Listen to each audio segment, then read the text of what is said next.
Hello, welcome. In this short video, let us look at the relation of the DFT sequence to the Fourier series coefficients. This DFT versus Fourier series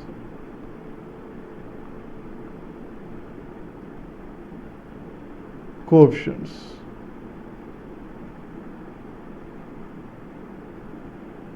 So the Fourier series of a periodic discrete sequence, it is a discrete periodic sequence, xp of n can be expressed as the sum k equal to 0 to n minus 1 ck e power j 2 pi nk over n. Here the xp of n is basically a periodic sequence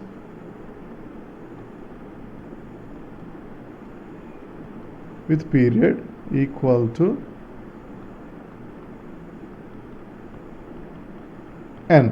That means there are n unique values in xp of n.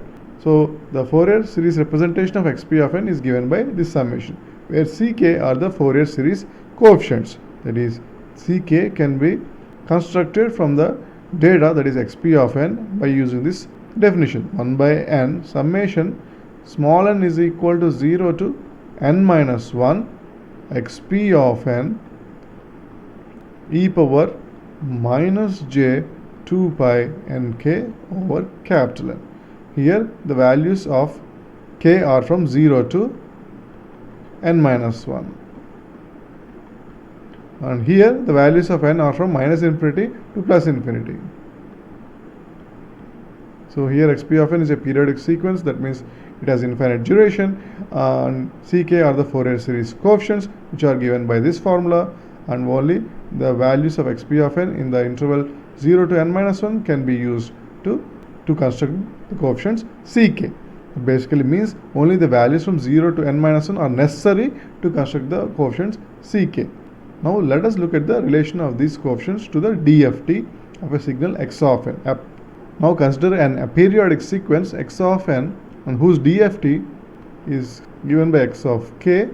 Then the relation x of n in terms of x of k, that is the IDFT, the inverse DFT is given by 1 by n summation k equal to 0 to n minus 1 x of k, that is the DFT sequence, multiplied by e power j 2 pi nk over capital N. So this is the IDFT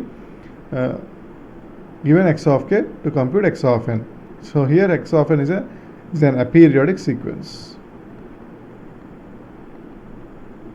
Now to relate this definition with the Fourier series representation of a periodic signal xp of n, we will see that the signal x of n is actually equal to xp of n in the interval 0 to n minus 1. That is, for the values of n from 0 to n minus 1, it is 0, 1, 2, 3 and so on up to n minus 1, the signal x of n is actually identical to xp of n.